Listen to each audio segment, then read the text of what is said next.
प्रतिभाओं का पहचान है नवोदय, अपार ज्ञान का महाकुंभ है नवोदय, बड़े सपनों का आधार है नवोदय, न जात पात न भेदभाव कोई, अनेकताओं में एकता का परिवार है नवोदय। तो कैसे हो प्यारे बच्चों, मेरा नाम है शिवम, आप देख रहे हैं जनबी पाठशाला। मैं जवाहर नवोदय विद्यालय कुशीनगर का छात्र हूं। प्यारे बच्चों, इस वीडियो में हम काफ़ी कमाल की बात करने वाला है। यहाँ पे हम बात करेंगे इंपॉर्टेंट डॉक्यूमेंट्स के बारे में कि नवोदय विद्यालय में सिलेक्शन के बाद से क्या क्या इंपॉर्टेंट डॉक्यूमेंट्स लगता है, क्योंकि बहुत सारे बच्चों को ये डाउट आ रहा था और बहुत सारे बच्चों का ये कमेंट आ रहा था कि भैया इस पर जल्दी से जल्दी आप वीडियो बना दो। तो आप लोगों की डिमांड हो और जनबी पाठशाला इस पर वीडियो ना बनाइए तो हो ही नहीं सकता था। और मैंने पिछले वीडियो में भी बोला था कि आप लोगों को डॉक्यूमेंट पे एक अच्छा स्पेशल सा वीडियो पूरा का पूरा डिटेल में बना करके आपको दे दूंगा। तो मेरे दोस्तों, इस वीडियो में हम डॉक्यूमेंट से रिलेटेड सभी इस चीजों के बारे में एकदम डिटेल में बात कर लेंगे, लेकिन उससे पहले कुछ चीजें मैं आपको बता दूं जो आप रिलेट कर पाओगे। देखिए क्या होता है कि मैक्सिमम बच्चे क्या होते हैं, दूसरे स्कूल से फॉर्म भरते हैं, यानी आप पढ़ते किसी और स्कूल में और फॉर्म भरते हो किसी और स्कूल से। अब ये मैं बात बोला तो कुछ बच्चे बोलेंगे अच्छा भैया आपको कैसे पता चल गया, आपने तो हमारी मन की बात जान गई। अरे देखो मेरे दोस्त, ये बात मुझे भी पता है, मैक्सिमम बच्चों के साथ ऐसा होता है। और साथ ही साथ ज्यादातर बच्चों का आधार कार्ड में डेट ऑफ बर्थ गलत होता है, यानी फॉर्म भरते समय डेट ऑफ बर्थ में कुछ और लिखा रहेगा और आपके आधार कार्ड में कुछ और रहेगा।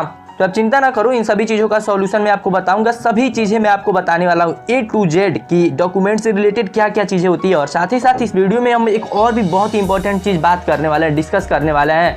तो पहले उसके बारे में बात कर लेते हैं, उसके बाद से फिर हम डॉक्यूमेंट पे रिलेटेड पूरा चीज़ें थोड़ा अच्छे से बात करेंगे। वीडियो थोड़ी सी लंबी होगी तो आप चिंता ना करना, आराम से पूरा थोड़ा सा टाइम निकाल लो और पूरा अच्छे से देखना, पूरा का पूरा A to Z वीडियो देख लो, पूरा का पूरा तुम्हारा 1% का डाउट नहीं रहेगा। और हाँ मेरे प्यारे दोस्तों, एक और जरूरी सूचना, इस वीडियो को अपने माता पिता को भी जरूर देखा है ताकि उनको ज़्यादा से ज़्यादा चीज़ें अच्छे से समझ में आए, क्योंकि बहुत सारी ऐसी चीज़ें होगी फॉर्म से रिलेटेड, यहाँ पे डॉक्यूमेंट से रिलेटेड जो आप नहीं समझ पाओगे, तो अपने माता पिता को भी जरूर दिखाना। बात करते हैं डॉक्यूमेंट के बारे में कि अगर आपने दूसरे स्कूल से फॉर्म भरा है तो उसके बारे में क्या क्या चीज़ें आपको पता होनी चाहिए। देखो मेरे दोस्त, अगर आपने दूसरे स्कूल से फॉर्म भरा है तो कम से कम आपको ये पता होना चाहिए कि किस दूसरे स्कूल से आपका फॉर्म भरा गया है, वहाँ के प्रिंसिपल कौन है, आपका दूसरा स्कूल किस जगह पे स्थित है, साथ ही साथ वहाँ के कुछ टीचर्स वगैरह के बारे में पता होना चाहिए, वहाँ पे किस कलर का ड्रेस लगता है ये पता होना चाहिए, और आपका जो स्कूल होना चाहिए वो मान्यता प्राप्त होना चाहिए, यानी गवर्नमेंट के द्वारा रिकॉग्नाइज्ड होना चाहिए। और अब हम बात करते हैं दूसरी चीज के बारे में, डेट ऑफ बर्थ के बारे में, यानी आधार कार्ड में अगर आपका जन्मदिन गलत है उसके बारे में। तो देखिए, अगर आधार कार्ड में आपका डेट ऑफ बर्थ गलत है तो आप चिंता मत करना,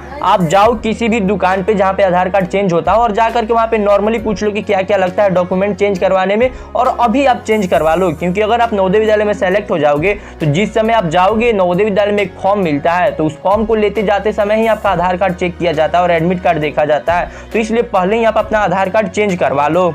तो मेरे दोस्त, अब हम बात करते हैं जाति प्रमाण पत्र के बारे में, यानी कास्ट सर्टिफिकेट के बारे में। तो देखिए, कास्ट सर्टिफिकेट जनरल कैटेगरी के बच्चों या लड़कियों के लिए नहीं होता है, वो सिर्फ OBC SC और ST कैटेगरी के लिए होता है। तो आपको अपना जाति प्रमाण पत्र यानी कास्ट सर्टिफिकेट भी अभी बनवा लेना, क्योंकि कास्ट सर्टिफिकेट बनवाने में कम से कम 15 से 20 दिनों का टाइम लगता है। तो इसको जाकर के आप ऑनलाइन करवा करके बनवा सकते हो। और इसके साथ ही साथ मेरे प्यारे दोस्तों, आपको दो और चीजों की जरूरत पड़ेगी। एक आपका निवास प्रमाण पत्र यानी मूल निवास भी उसको बोला जाता है, इंग्लिश में मैं बताऊं तो रेसिडेंशियल सर्टिफिकेट उसको बोला जाता है। और दूसरा हमारा इनकम सर्टिफिकेट यानी आय प्रमाण पत्र और निवास प्रमाण पत्र, ये दोनों भी आपको चाहिए। तो ये दोनों भी आप जाकर के साइबर कैफे पे यानी CSC का जो आपका दुकान होता है यानी साइबर कैफे पे, तो वहां पे जाकर के आप इन दोनों को भी ऑनलाइन करवा देना, क्योंकि इसको भी आने में लगभग 7-10 दिनों का टाइम लग जाता है। तो इसको भी आप अभी बनवा लेना अगर आपके चांसेस है कि अगर आप कट ऑफ में आ जाओगे।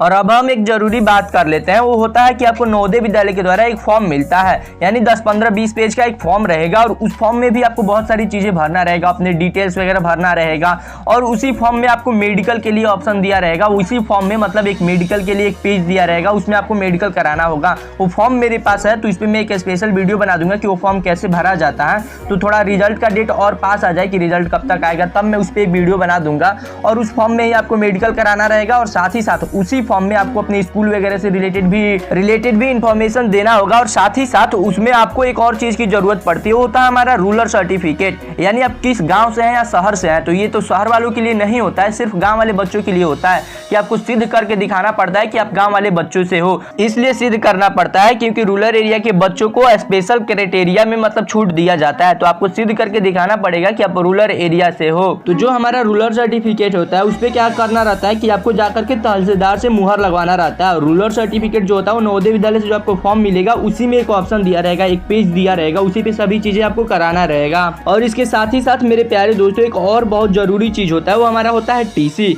यानी स्कूल के द्वारा जो आपको ट्रांसफर सर्टिफिकेट मिलेगा, क्लास 5th का टीसी आपको जो दिया जाएगा वो बहुत जरूरी होता है। तो सबसे पहले आपका तो स्कूल मान्यता प्राप्त होना चाहिए, इसका जरूरी मतलब आप हमेशा ध्यान रखना।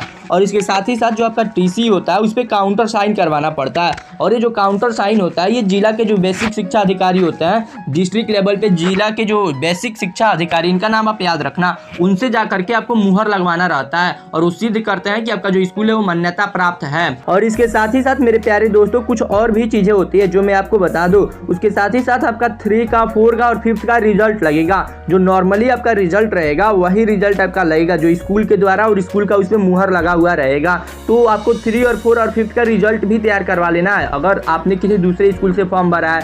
और अगर आपने अपने ओरिजिनल स्कूल से भरा है तो फिर तो आपको दिक्कत ही नहीं है। और इसी के साथ ही साथ बहुत सारे बच्चों को लेकर के मेडिकल को लेकर के बहुत ज़्यादा कंफ्यूजन है। देखो मेरे दोस्त, मेडिकल जो नवोदय विद्यालय में होता है काफ़ी नॉर्मल होता है। जो नवोदय विद्यालय से आपको फॉर्म मिलेगा उसी में एक मेडिकल का अपना सर्टिफिकेट रहेगा, तो उसी में आपको सभी चीज़ें करवाना रहेगा। तो आपको किसी भी जो जिला अस्पताल होता है वहीं पर जाना होगा और वहाँ पर जाकर के आपको मेडिकल करवाना होगा। आपको अपने नवोदय विद्यालय से बता दिया जाएगा कि आपको मेडिकल के लिए कहाँ जाना है, और वहाँ पे नॉर्मली मेडिकल आपका होता है, आपको सभी चीज़ें चेकअप वगैरह किया जाएगा। अगर आपको कोई प्रॉब्लम भी है तो कोई प्रॉब्लम नहीं, मतलब नवोदय विद्यालय में मेडिकल जो होता है वो सैनिक स्कूल की तरह नहीं होता है। अगर आपको आंखों में भी कोई प्रॉब्लम नहीं तो कोई बात नहीं, वहाँ पे लिख दिया जाएगा कि हाँ आपकी आंखों में ये प्रॉब्लम है, आप चश्मा लगाते हैं, या आपके हाथ वगैरह में ये प्रॉब्लम है, आपके पैर में ये प्रॉब्लम है। मतलब नवोदय विद्यालय में ये नहीं है कि आपको मेडिकल में अगर कोई बहुत बड़ा बीमारी है तब कुछ इशू हो सकता है, तो लेकिन इस तरीके का अगर कोई छोटा मोटा इशू हो तो आप चल जाओगे। ऐसा नहीं है कि नवोदय विद्यालय का जो मेडिकल होता है बहुत टफ होता है। तो मेरे प्यारे दोस्तों मुझे नहीं लगता है कि अब कोई भी प्रॉब्लम होगा आपको नवोदय विद्यालय के डॉक्यूमेंट से रिलेटेड। अगर कोई छोटा मोटा प्रॉब्लम होता भी है तो आप नीचे मुझे कमेंट कर देना, मैं आपको बता दूंगा। और हाँ, रूरल सर्टिफिकेट को लेकर के बहुत ज़्यादा बच्चों को कमेंट होगा, तो आप प्लीज़ चिंता मत करना। रूरल सर्टिफिकेट जो होता है, जो नवोदय विद्यालय से आपको फॉर्म मिलेगा उस फॉर्म में रहेगा, वो पेज रहेगा, वहाँ पे एक ऑप्शन रहेगा, उन्हीं सभी चीज़ों पर सब चीज़ आपको करवाना होगा। तो इसके लिए आप चिंता ना करना। नवोदय विद्यालय का जो फॉर्म है उस पर भी मैं एक वीडियो बना दूंगा। जेएनवी पाठशाला आप लोग के लिए बहुत ही जल्द वो भी वीडियो ला देगा अगर आप लोग नीचे कमेंट करके बोलोगे तो। और इस वीडियो को भी अपने सभी दोस्तों के पास शेयर कर देना। अगर अभी तक आपने जेएनवी पाठशाला को सब्सक्राइब नहीं किया तो जरूर से जरूर सब्सक्राइब करना और इस वीडियो को शेयर करना। और साथ ही साथ में तब तक के लिए जय हिंद।